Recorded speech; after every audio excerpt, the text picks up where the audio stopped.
Leviticus continued. If anyone sins because they do not speak up when they hear a public charge to testify regarding something they have seen or learned about, they will be held responsible. Or if anyone unwittingly touches anything ceremonially unclean, whether the carcass of an unclean animal, wild or domestic, or of any unclean creature that moves along the ground, and they are unaware that they have become unclean, but then they come to realize their guilt, or if they touch human uncleanness, anything that would make them unclean, even though they are unaware of it, but then they learn of it and realize their guilt, or if anyone thoughtlessly takes an oath to do anything, whether good or evil, in any matter one might carelessly swear about, even though they are unaware of it, but then they learn of it and realize their guilt. When anyone realizes their guilt in any of these matters, they must confess in what way they have sinned, and as a penalty for the sin they have committed, they must bring to the Lord a female lamb or goat from the flock as a sin offering, and the priest shall make atonement for them for their sin. Anyone who cannot afford a lamb is to bring 2 doves or 2 young pigeons to the Lord as a penalty for their sin, one for a sin offering and the other for a burnt offering. They are to bring them to the priest, who shall first offer the one for the sin offering. He is to wring its head from its neck, not dividing it completely, and is to splash some of the blood of the sin offering against the side of the altar. The rest of the blood must be drained out at the base of the altar. It is a sin offering. The priest shall then offer the other as a burnt offering in the prescribed way, and make atonement for them for the sin they have committed, and they will be forgiven. If, however, they cannot afford 2 doves or 2 young pigeons, they are to bring as an offering for their sin 1/10 of an ephah of the finest flour for a sin offering. They must not put oil or incense on it, because it is a sin offering. They are to bring it to the priest, who shall take a handful of it as a memorial portion and burn it on the altar on top of the food offerings presented to the Lord. It is a sin offering. In this way, the priest will make atonement for them for any of these sins they have committed, and they will be forgiven. The rest of the offering will belong to the priest, as in the case of the grain offering. The Lord said to Moses, When anyone is unfaithful to the Lord by sinning unintentionally in regard to any of the Lord's holy things, they are to bring to the Lord as a penalty a ram from the flock, one without defect and of the proper value in silver, according to the sanctuary shekel. It is a guilt offering. They must make restitution for what they have failed to do in regard to the holy things, pay an additional penalty of 1/5 of its value, and give it all to the priest.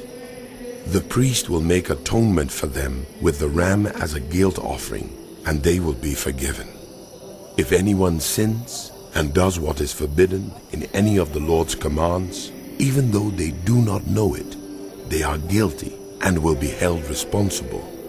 They are to bring to the priest as a guilt offering a ram from the flock, one without defect and of the proper value. In this way, the priest will make atonement for them for the wrong they have committed unintentionally, and they will be forgiven. It is a guilt offering. They have been guilty of wrongdoing against the Lord. The Lord said to Moses, If anyone sins and is unfaithful to the Lord by deceiving a neighbor about something entrusted to them or left in their care, or about something stolen, or if they cheat a neighbor, or if they find lost property and lie about it, or if they swear falsely about any such sin that people may commit, when they thus sin and realize their guilt, they must return what they have stolen or taken by extortion, or what was entrusted to them, or the lost property they found, or whatever it was they swore falsely about. They must make restitution in full, add 1/5 of the value to it, and give it all to the owner on the day they present their guilt offering. And as a penalty, they must bring to the priest, that is, to the Lord, their guilt offering, a ram from the flock, one without defect and of the proper value. In this way, the priest will make atonement for them before the Lord, and they will be forgiven for any of the things they did that made them guilty. The Lord said to Moses, Give Aaron and his sons this command. These are the regulations for the burnt offering. The burnt offering is to remain on the altar hearth throughout the night, till morning, and the fire must be kept burning on the altar. The priest shall then put on his linen clothes with linen undergarments next to his body, and shall remove the ashes of the burnt offering that the fire has consumed on the altar, and place them beside the altar. Then he is to take off these clothes and put on others, and carry the ashes outside the camp to a place that is ceremonially clean. The fire on the altar must be kept burning. It must not go out. Every morning, the priest is to add firewood and arrange the burnt offering on the fire and burn the fat of the fellowship offerings on it. The fire must be kept burning on the altar continuously. It must not go out. These are the regulations for the grain offering. Aaron's sons are to bring it before the Lord in front of the altar. The priest is to take a handful of the finest flour and some olive oil, together with all the incense on the grain offering, and burn the memorial portion on the altar as an aroma pleasing to the Lord. Aaron and his sons shall eat the rest of it, but it is to be eaten without yeast in the sanctuary area. They are to eat it in the courtyard of the tent of meeting. It must not be baked with yeast. I have given it as their share of the food offerings presented to me. Like the sin offering and the guilt offering, it is most holy. Any male descendant of Aaron may eat it. For all generations to come, it is his perpetual share of the food offerings presented to the Lord. Whatever touches them will become holy. The Lord also said to Moses, This is the offering Aaron and his sons are to bring to the Lord on the day he is anointed. 1/10 of an ephah of the finest flour as a regular grain offering, half of it in the morning and half in the evening. It must be prepared with oil on a griddle. Bring it well mixed and present the grain offering broken in pieces as an aroma pleasing to the Lord. The son who is to succeed him as anointed priest shall prepare it. It is the Lord's perpetual share and is to be burned completely. Every grain offering of a priest shall be burned completely. It must not be eaten. The Lord said to Moses, Say to Aaron and his sons, These are the regulations for the sin offering.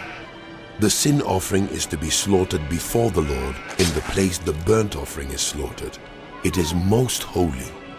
The priest who offers it shall eat it. It is to be eaten in the sanctuary area, in the courtyard of the tent of meeting. Whatever touches any of the flesh will become holy. And if any of the blood is spattered on a garment, you must wash it in the sanctuary area. The clay pot the meat is cooked in must be broken. But if it is cooked in a bronze pot, the pot is to be scoured and rinsed with water. Any male in a priest family may eat it. It is most holy. But any sin offering whose blood is brought into the tent of meeting to make atonement in the holy place must not be eaten. It must be burned up. These are the regulations for the guilt offering, which is most holy. The guilt offering is to be slaughtered in the place where the burnt offering is slaughtered, and its blood is to be splashed against the sides of the altar. All its fat shall be offered, the fat tail and the fat that covers the internal organs, both kidneys with the fat on them near the loins, and the long lobe of the liver, which is to be removed with the kidneys. The priest shall burn them on the altar as a food offering presented to the Lord. It is a guilt offering. Any male in a priest's family may eat it, but it must be eaten in the sanctuary area. It is most holy. The same law applies to both the sin offering and the guilt offering. They belong to the priest who makes atonement with them. The priest who offers a burnt offering for anyone may keep its hide for himself. Every grain offering baked in an oven or cooked in a pan or on a griddle belongs to the priest who offers it, and every grain offering, whether mixed with oil or dry, belongs equally to all the sons of Aaron. These are the regulations for the fellowship offering anyone may present to the Lord. If they offer it as an expression of thankfulness, then along with this thank offering, they are to offer thick loaves made without yeast and with olive oil mixed in.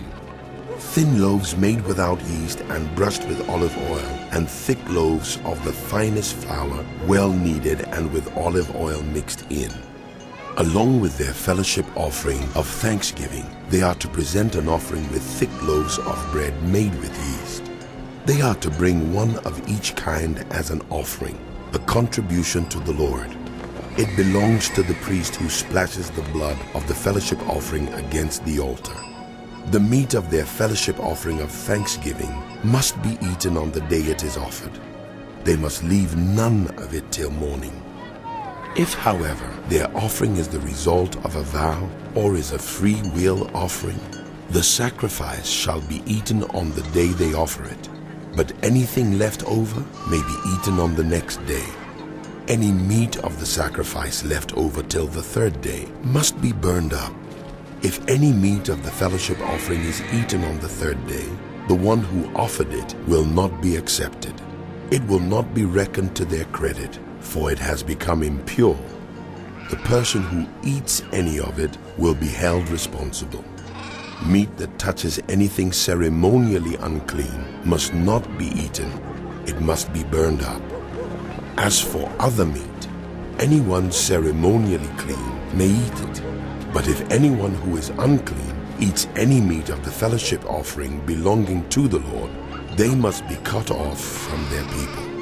Anyone who touches something unclean, whether human uncleanness or an unclean animal or any unclean creature that moves along the ground, and then eats any of the meat of the fellowship offering belonging to the Lord, must be cut off from their people.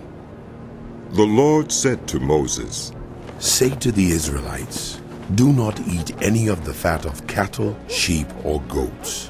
The fat of an animal found dead or torn by wild animals may be used for any other purpose, but you must not eat it. Anyone who eats the fat of an animal from which a food offering may be presented to the Lord must be cut off from their people. And wherever you live, you must not eat the blood of any bird or animal. Anyone who eats blood must be cut off from their people."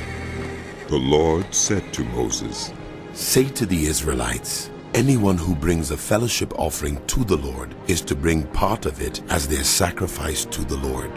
With their own hands they are to present the food offering to the Lord. They are to bring the fat together with the breast and wave the breast before the Lord as a wave offering.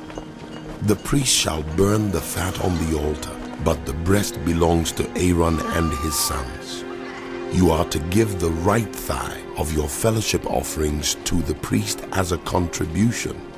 The son of Aaron who offers the blood and the fat of the fellowship offering shall have the right thigh as his share. From the fellowship offerings of the Israelites, I have taken the breast that is waved and the thigh that is presented, and have given them to Aaron the priest and his sons as their perpetual share from the Israelites." "This is the portion of the food offerings presented to the Lord that were allotted to Aaron and his sons on the day they were presented to serve the Lord as priests. On the day they were anointed, the Lord commanded that the Israelites give this to them as their perpetual share for the generations to come. These then are the regulations for the burnt offering, the grain offering, the sin offering, the guilt offering, the ordination offering, and the fellowship offering, which the Lord gave Moses on Mount Sinai in the desert of Sinai, on the day he commanded the Israelites to bring their offerings to the Lord."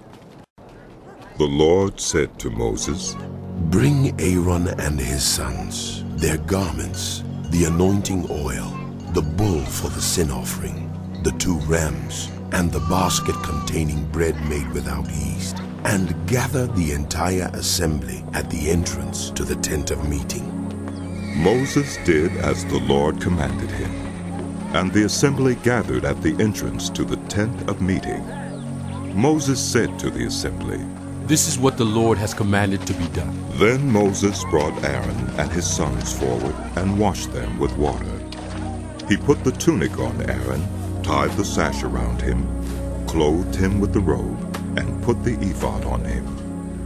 He also fastened the ephod with a decorative waistband, which he tied around him. He placed the breastpiece on him and put the Urim and Thummim in the breastpiece. Then he placed the turban on Aaron's head and set the gold plate, the sacred emblem, on the front of it, as the Lord commanded Moses. Then Moses took the anointing oil and anointed the tabernacle and everything in it, and so consecrated them. He sprinkled some of the oil on the altar 7 times, anointing the altar and all its utensils, and the basin with its stand, to consecrate them. He poured some of the anointing oil on Aaron's head, and anointed him to consecrate him. Then he brought Aaron's sons forward, put tunics on them, tied sashes around them, and fastened caps on them, as the Lord commanded Moses. He then presented the bull for the sin offering, and Aaron and his sons laid their hands on its head. Moses slaughtered the bull and took some of the blood, and with his finger he put it on all the horns of the altar to purify the altar. He poured out the rest of the blood at the base of the altar. So he consecrated it to make atonement for it. Moses also took all the fat around the internal organs, the long lobe of the liver, and both kidneys and their fat, and burned it on the altar. But the bull with its hide and its flesh and its intestines he burned up outside the camp, as the Lord commanded Moses. He then presented the ram for the burnt offering, and Aaron and his sons laid their hands on its head. Then Moses slaughtered the ram and splashed the blood against the sides of the altar. He cut the ram into pieces and burned the head, the pieces, and the fat. He washed the internal organs and the legs with water and burned the whole ram on the altar. It was a burnt offering, a pleasing aroma, a food offering presented to the Lord as the Lord commanded Moses. He then presented the other ram, the ram for the ordination, and Aaron and his sons laid their hands on its head. Moses slaughtered the ram and took some of its blood and put it on the lobe of Aaron's right ear, on the thumb of his right hand, and on the big toe of his right foot. Moses also brought Aaron's sons forward and put some of the blood on the lobes of their right ears, on the thumbs of their right hands, and on the big toes of their right feet. Then he splashed blood against the sides of the altar.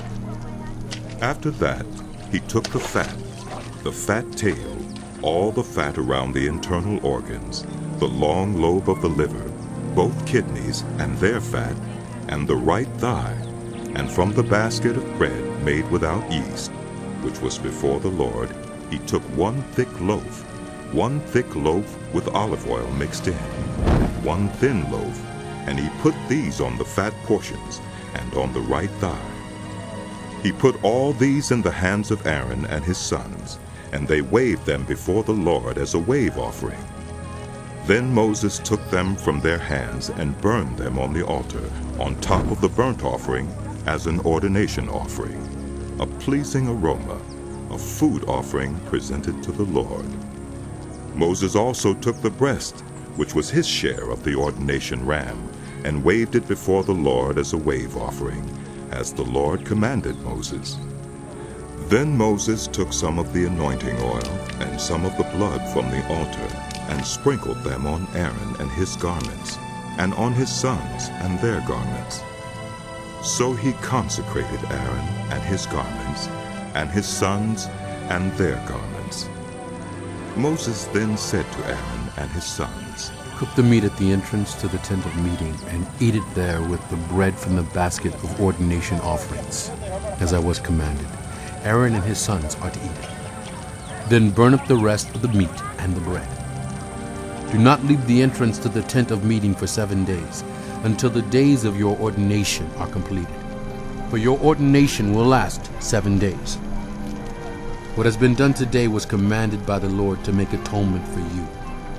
You must stay at the entrance to the tent of meeting day and night for 7 days, and do what the Lord requires, so you will not die.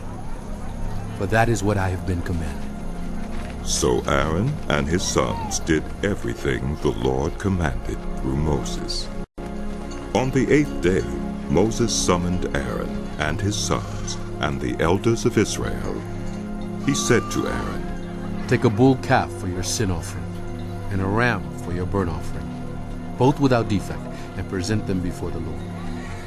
Then say to the Israelites, Take a male goat for a sin offering, a calf and a lamb, both a year old and without defect, for a burnt offering, and an ox and a ram for a fellowship offering to sacrifice before the Lord, together with a grain offering mixed with olive oil, for today the Lord will appear to you. They took the things Moses commanded to the front of the tent of meeting, and the entire assembly came near and stood before the Lord.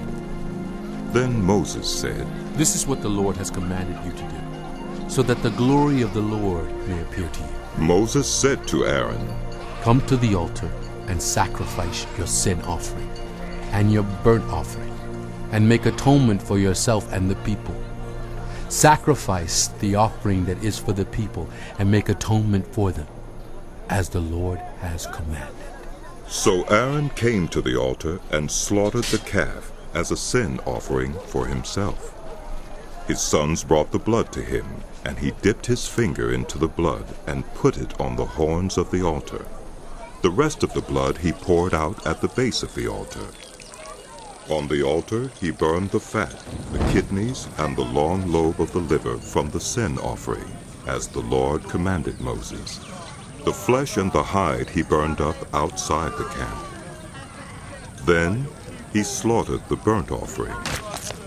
His sons handed him the blood, and he splashed it against the sides of the altar. They handed him the burnt offering piece by piece, including the head, and he burned them on the altar. He washed the internal organs and the legs, and burned them on top of the burnt offering on the altar. Aaron then brought the offering that was for the people. He took the goat for the people's sin offering, and slaughtered it and offered it for a sin offering, as he did with the first one. He brought the burnt offering and offered it in the prescribed way. He also brought the grain offering, took a handful of it, and burned it on the altar in addition to the morning's burnt offering. He slaughtered the ox and the ram as the fellowship offering for the people. His sons handed him the blood, and he splashed it against the sides of the altar. But the fat portions of the ox and the ram, the fat tail, the layer of fat, the kidneys, and the long lobe of the liver, these they laid on the breasts, and then Aaron burned the fat on the altar. Aaron waved the breasts and the right thigh before the Lord as a wave offering, as Moses commanded. Then Aaron lifted his hands toward the people and blessed them. And having sacrificed the sin offering, the burnt offering, and the fellowship offering, he stepped down. Moses and Aaron then went into the tent of meeting. When they came out, they blessed the people, and the glory of the Lord appeared to all the people. Fire came out from the presence of the Lord and consumed the burnt offering and the fat portions on the altar. And when all the people saw it, they shouted for joy and fell face down. Aaron's sons, Nadab and Abihu, took their censers, put fire in them, and added incense, and they offered unauthorized fire before the Lord, contrary to his command.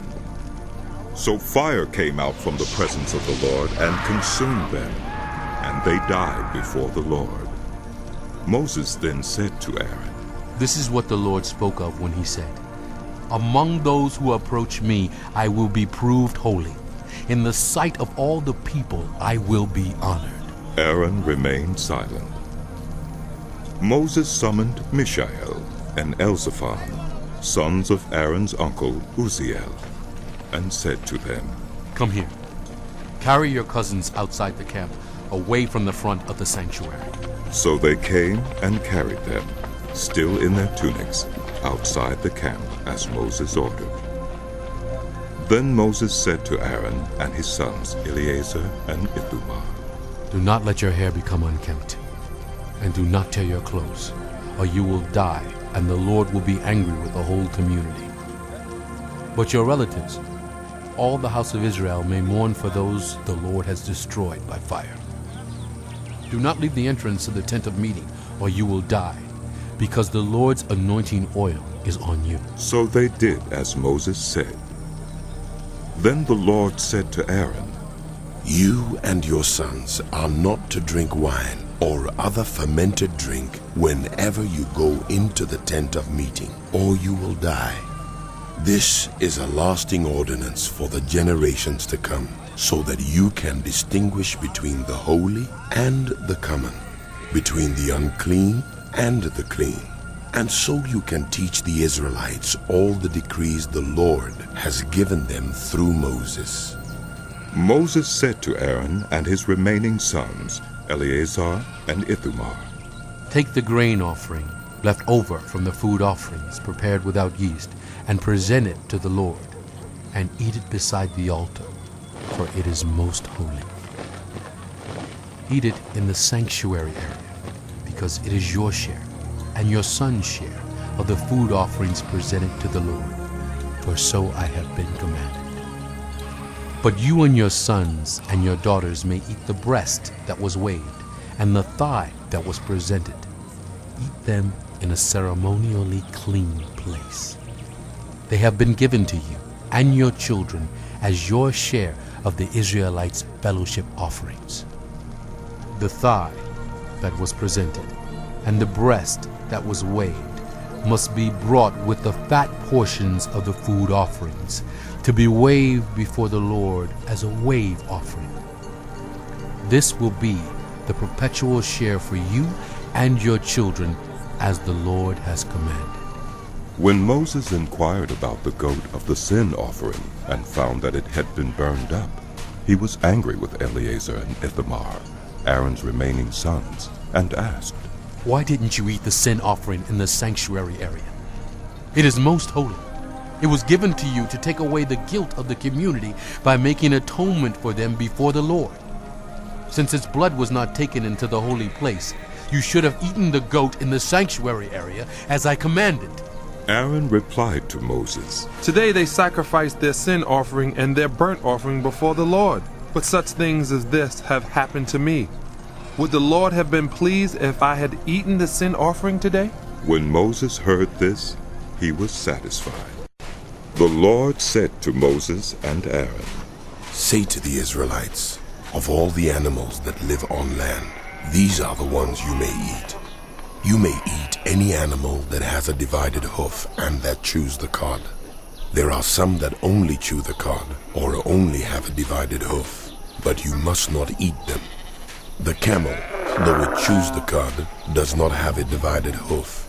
It is ceremonially unclean for you.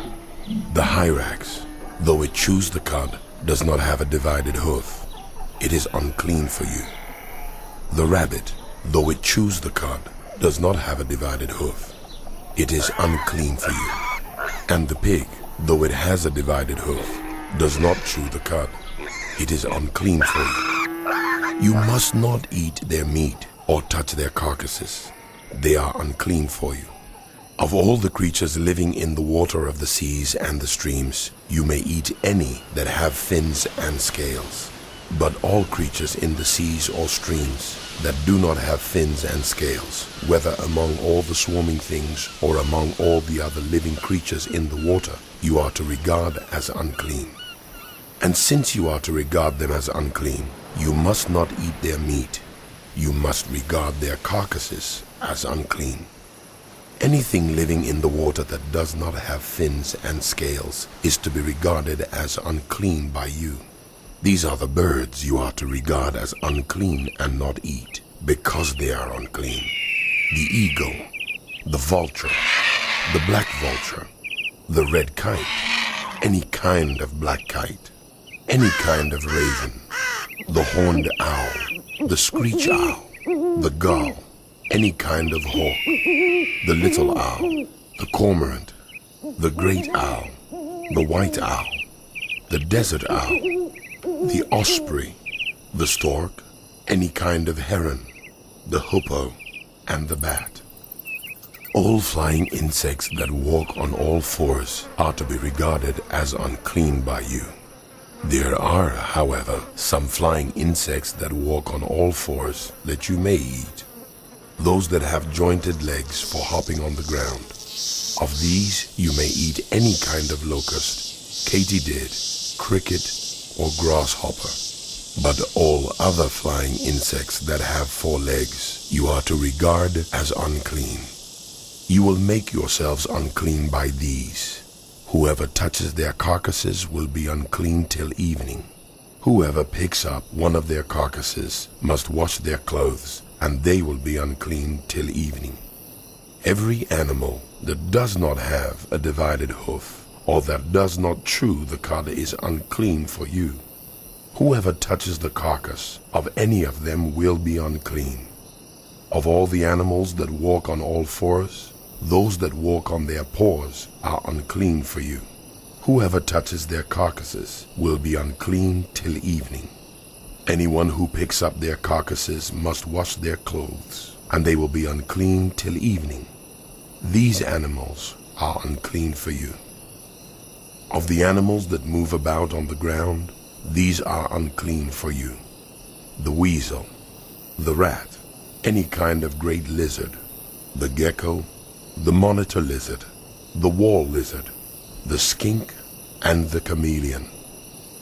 Of all those that move along the ground, these are unclean for you. Whoever touches them when they are dead will be unclean till evening.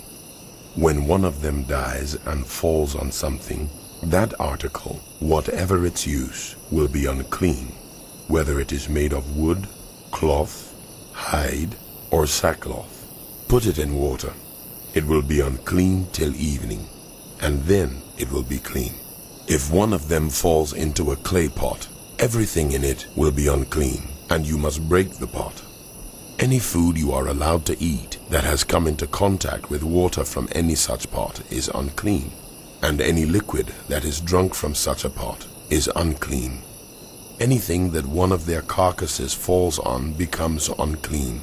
An oven or cooking pot must be broken up. They are unclean, and you are to regard them as unclean. A spring, however, or a cistern for collecting water remains clean, but anyone who touches one of these carcasses is unclean. If a carcass falls on any seeds that are to be planted, they remain clean. But if water has been put on the seed, and a carcass falls on it, it is unclean for you.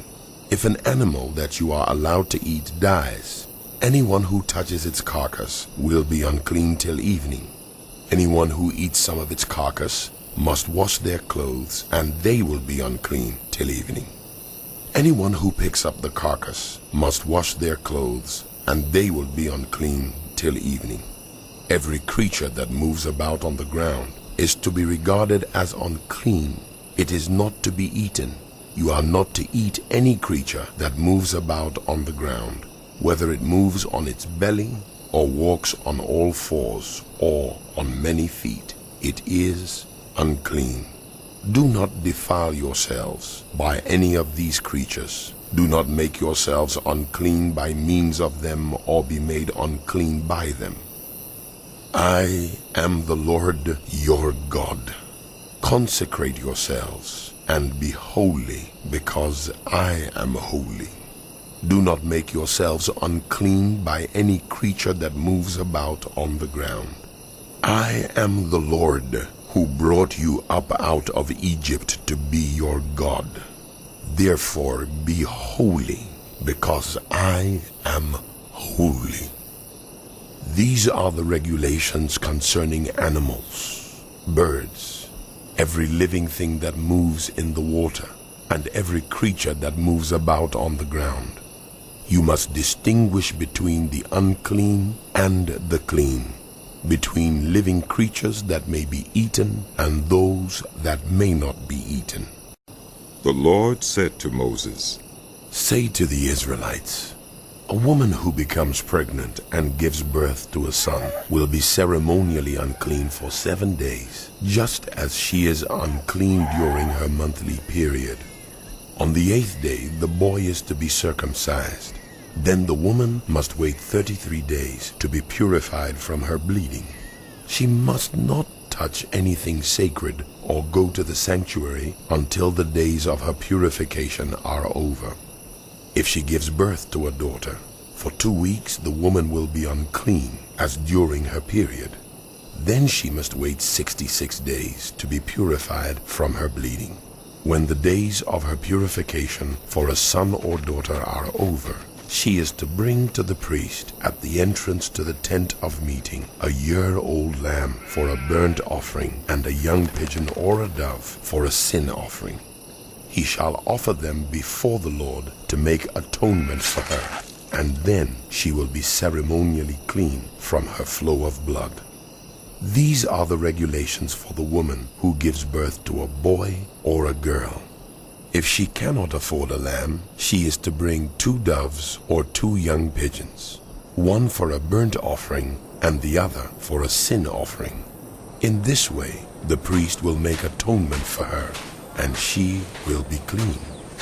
The Lord said to Moses and Aaron, When anyone has a swelling or a rash or a shiny spot on their skin that may be a defiling skin disease, they must be brought to Aaron the priest or to one of his sons who is a priest. The priest is to examine the sore on the skin, and if the hair in the sore has turned white and the sore appears to be more than skin deep, it is a defiling skin disease. When the priest examines them, he shall pronounce them ceremonially unclean.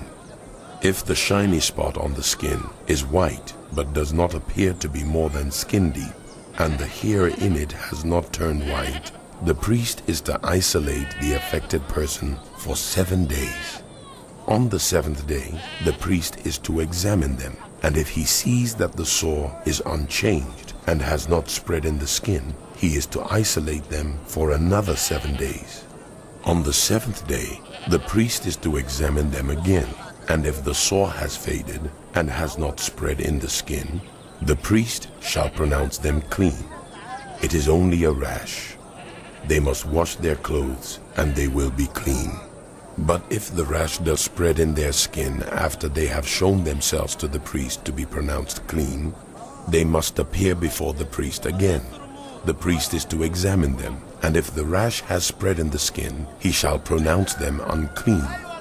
It is a defiling skin disease. When anyone has a defiling skin disease, they must be brought to the priest. The priest is to examine them, and if there is a white swelling in the skin that has turned the hair white, and if there is raw flesh in the swelling, it is a chronic skin disease, and the priest shall pronounce them unclean. He is not to isolate them, because they are already unclean. If the disease breaks out all over their skin, and so far as the priest can see, it covers all the skin of the affected person from head to foot, the priest is to examine them, and if the disease has covered their whole body, he shall pronounce them clean.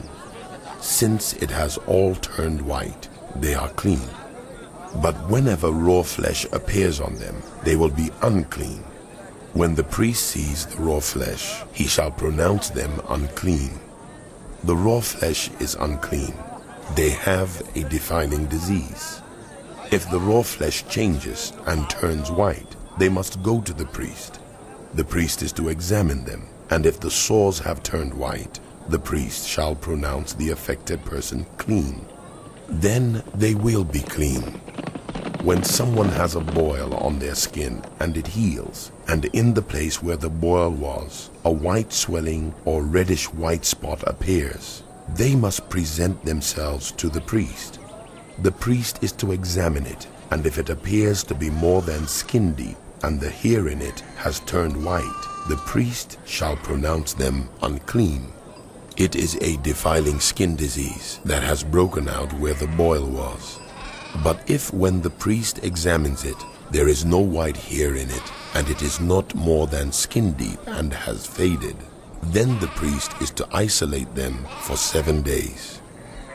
If it is spreading in the skin, the priest shall pronounce them unclean. It is a defiling disease. But if the spot is unchanged and has not spread, it is only a scar from the boil, and the priest shall pronounce them clean. When someone has a burn on their skin and a reddish white or white spot appears in the raw flesh of the burn, the priest is to examine the spot, and if the hair in it has turned white and it appears to be more than skin deep, it is a defiling disease that has broken out in the burn. The priest shall pronounce them unclean. It is a defiling skin disease. But if the priest examines it, and there is no white hair in the spot, and if it is not more than skin deep and has faded, then the priest is to isolate them for 7 days. On the 7th day, the priest is to examine them, and if it is spreading in the skin, the priest shall pronounce them unclean. It is a defiling skin disease. If, however, the spot is unchanged and has not spread in the skin, but has faded, it is a swelling from the burn, and the priest shall pronounce them clean. It is only a scar from the burn. If a man or woman has a sore on their head or chin, the priest is to examine the sore, and if it appears to be more than skin deep, and the hair in it is yellow and thin, the priest shall pronounce them unclean. It is a defiling skin disease on the head or chin. But if when the priest examines the sore, it does not seem to be more than skin deep, and there is no black hair in it, then the priest is to isolate the affected person for 7 days. On the 7th day, the priest is to examine the sore, and if it has not spread, and there is no yellow hair in it, and it does not appear to be more than skin deep, then the man or woman must shave themselves, except for the affected area, and the priest is to keep them isolated another 7 days. On the 7th day, the priest is to examine the sore, and if it has not spread in the skin and appears to be no more than skin deep, the priest shall pronounce the man or woman clean. They must wash their clothes, and they will be clean. But if the sore does spread in the skin after they are pronounced clean, the priest is to examine them, and if he finds that the sore has spread in the skin, he does not need to look for yellow hair. They are unclean. If, however, the sore is unchanged so far as the priest can see, and if black hair has grown in it, the affected person is healed. They are clean, and the priest shall pronounce them clean. When a man or woman has white spots on the skin, the priest is to examine them, and if the spots are dull white, it is a harmless rash that has broken out on the skin. They are clean. A man who has lost his hair and is bald is clean. If he has lost his hair from the front of his scalp and has a bald forehead, he is clean. But if he has a reddish white sore on his bald head or forehead, it is a defiling disease breaking out on his head or forehead. The priest is to examine him, and if the swollen sore on his head or forehead is reddish white like a defiling skin disease, the man is diseased and is unclean. The priest shall pronounce him unclean because of the sore on his head. Anyone with such a defiling disease must wear torn clothes. Let their hair be unkempt, cover the lower part of their face, and cry out, "Unclean, unclean." As long as they have the disease, they remain unclean. They must live alone. They must live outside the camp. As for any fabric that is spoiled with a defiling mold, any woolen or linen clothing, any woven or knitted material of linen or wool, any leather or anything made of leather, if the affected area in the fabric, the leather, the woven or knitted material, or any leather article is greenish or reddish, it is a defiling mold and must be shown to the priest.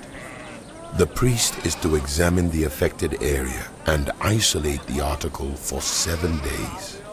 On the 7th day, he is to examine it, and if the mold has spread in the fabric, the woven or knitted material, or the leather, whatever its use, it is a persistent defiling mold. The article is unclean. He must burn the fabric, the woven or knitted material of wool or linen, or any leather article that has been spoiled, because the defiling mold is persistent. The article must be burned.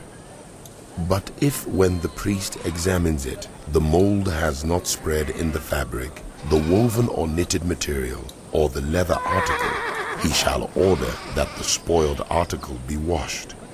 Then he is to isolate it for another 7 days. After the article has been washed, the priest is to examine it again, and if the mold has not changed its appearance, even though it has not spread, it is unclean. Burn it, no matter which side of the fabric has been spoiled. If when the priest examines it, the mold has faded after the article has been washed, he is to tear the spoiled part out of the fabric, the leather, or the woven or knitted material. But if it reappears in the fabric, in the woven or knitted material, or in the leather article, it is a spreading mold. Whatever has the mold must be burned.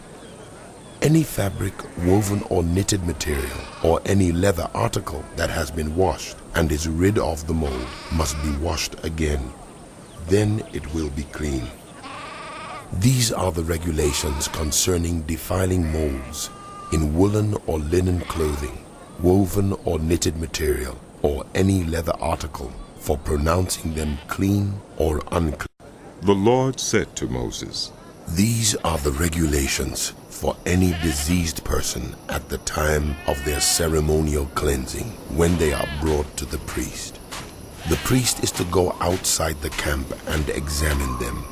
If they have been healed of their defiling skin disease, the priest shall order that 2 live, clean birds and some cedar wood, scarlet yarn, and hyssop be brought for the person to be cleansed.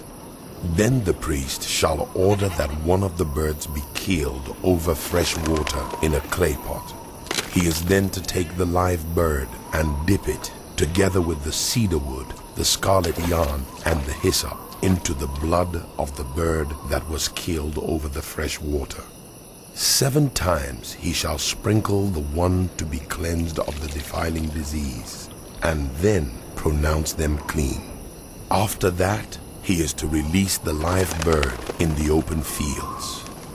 The person to be cleansed must wash their clothes, shave off all their hair, and bathe with water.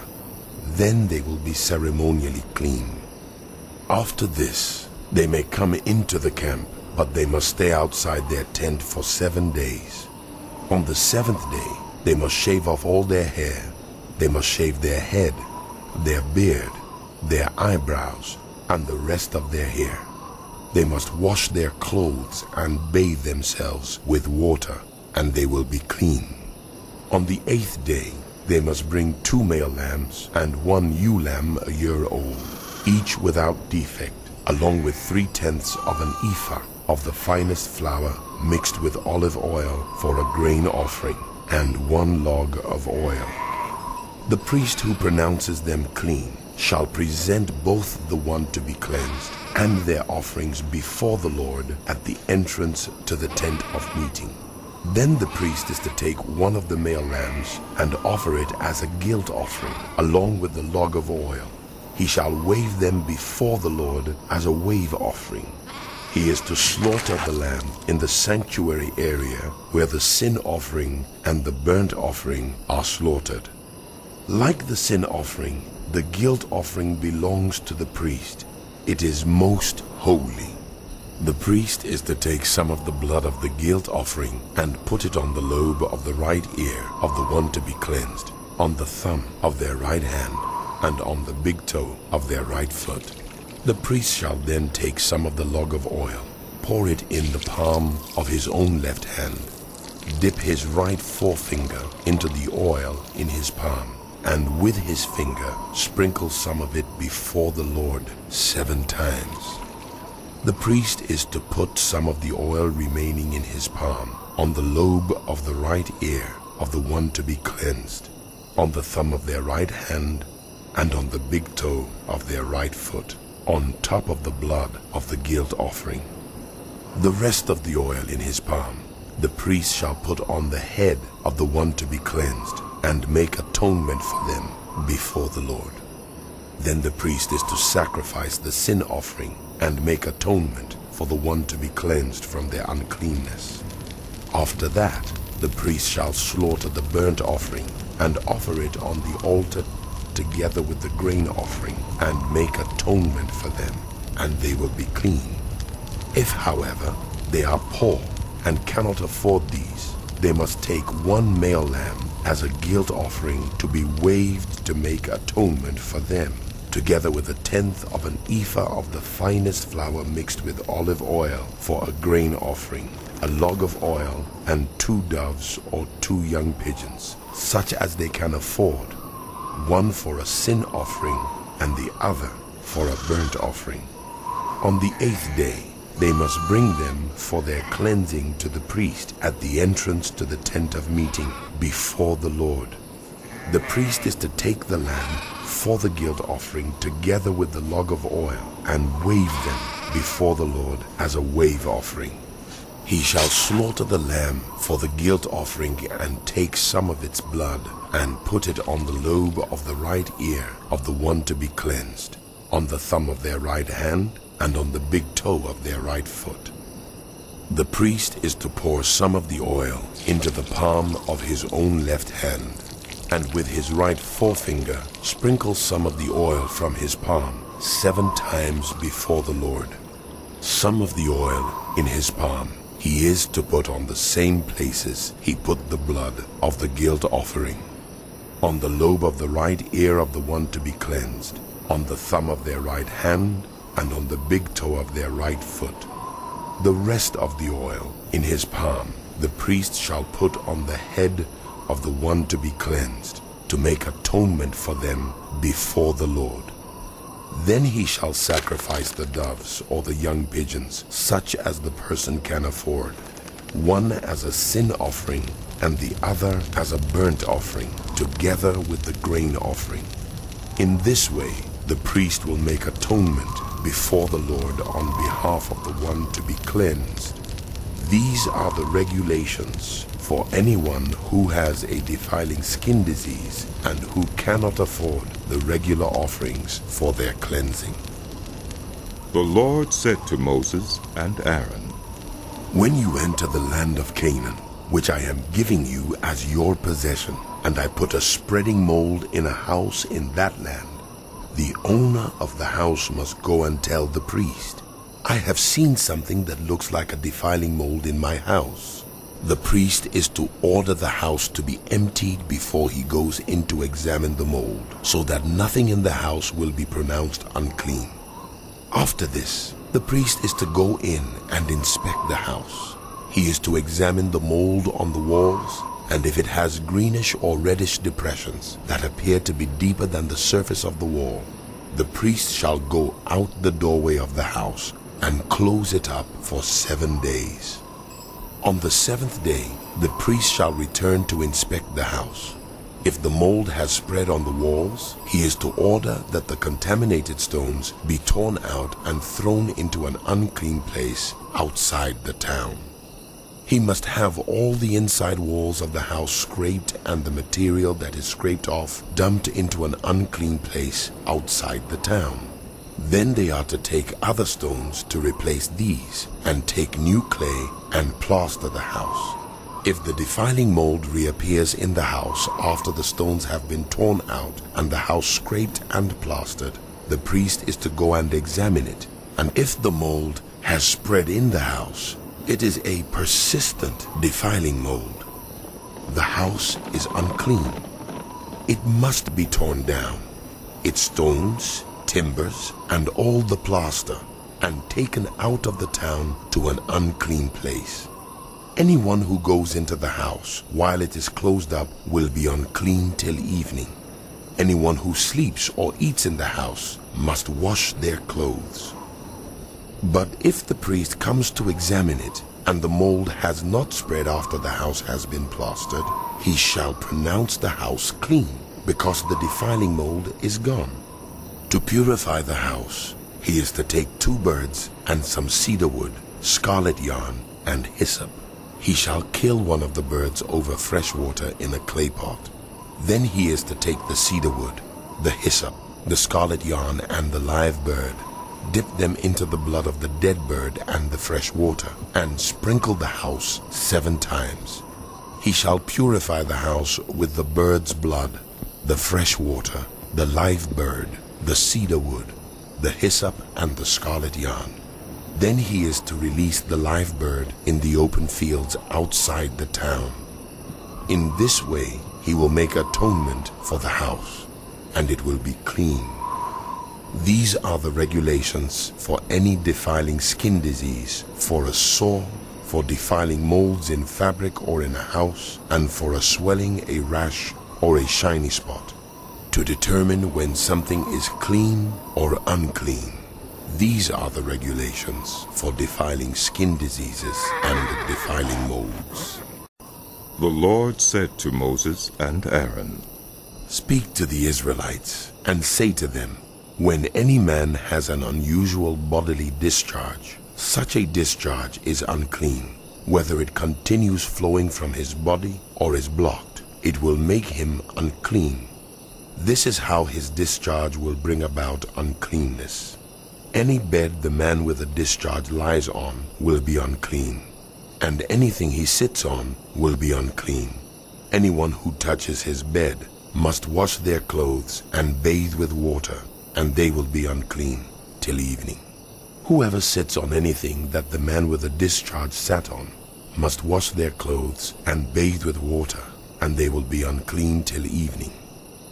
Whoever touches the man who has a discharge must wash their clothes and bathe with water, and they will be unclean till evening. If the man with the discharge spits on anyone who is clean, they must wash their clothes and bathe with water, and they will be unclean till evening. Everything the man sits on when riding will be unclean, and whoever touches any of the things that were under him will be unclean till evening. Whoever picks up those things must wash their clothes and bathe with water, and they will be unclean till evening. Anyone the man with a discharge touches without rinsing his hands with water must wash their clothes and bathe with water, and they will be unclean till evening. A clay pot that the man touches must be broken, and any wooden article is to be rinsed with water. When a man is cleansed from his discharge, he is to count off 7 days for his ceremonial cleansing. He must wash his clothes and bathe himself with fresh water, and he will be clean. On the 8th day, he must take 2 doves or 2 young pigeons and come before the Lord to the entrance to the tent of meeting and give them to the priest. The priest is to sacrifice them, the one for a sin offering and the other for a burnt offering. In this way, he will make atonement before the Lord for the man because of his discharge. When a man has an emission of semen, he must bathe his whole body with water, and he will be unclean till evening.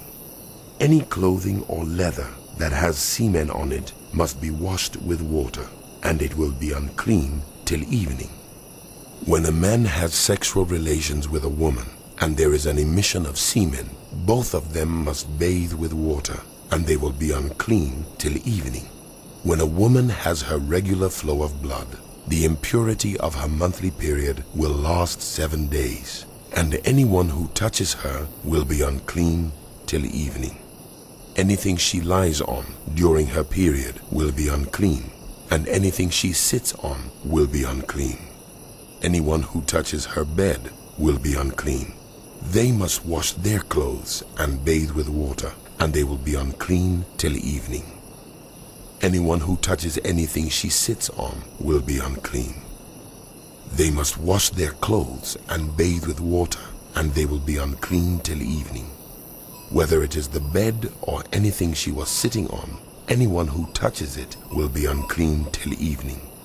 If a man has sexual relations with her, and her monthly flow touches him, he will be unclean for 7 days. Any bed he lies on will be unclean. When a woman has a discharge of blood for many days at a time, other than her monthly period, or has a discharge that continues beyond her period, she will be unclean as long as she has the discharge, just as in the days of her period. Any bed she lies on while her discharge continues will be unclean, as is her bed during her monthly period, and anything she sits on will be unclean as during her period. Anyone who touches them will be unclean. They must wash their clothes and bathe with water, and they will be unclean till evening.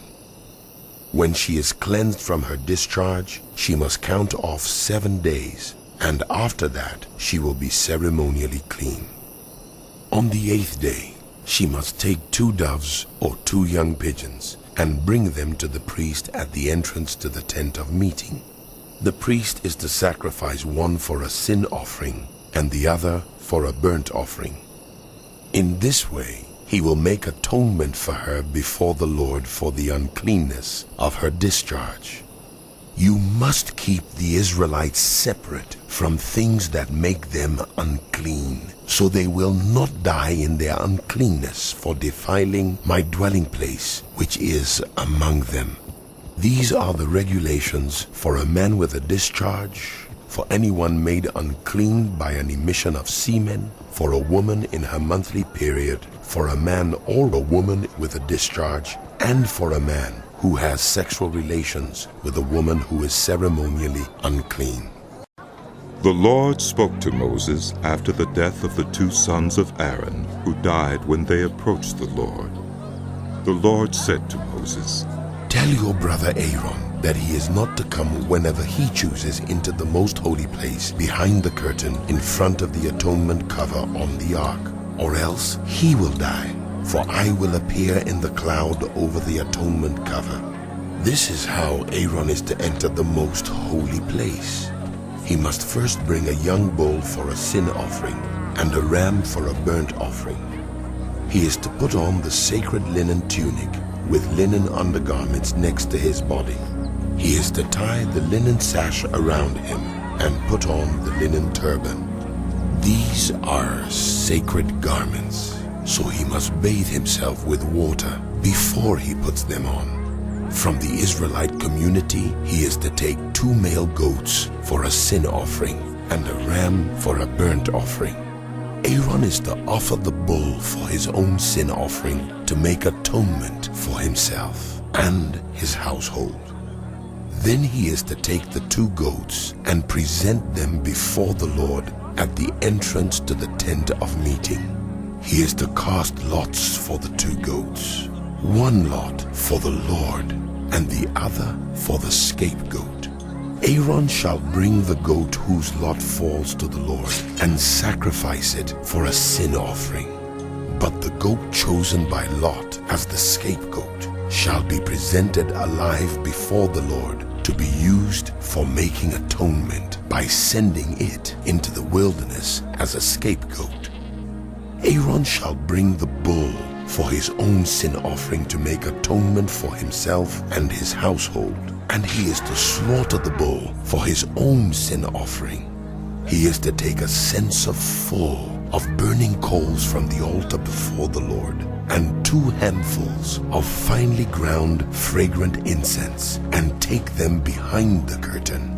He is to put the incense on the fire before the Lord, and the smoke of the incense will conceal the atonement cover above the tablets of the covenant law, so that he will not die.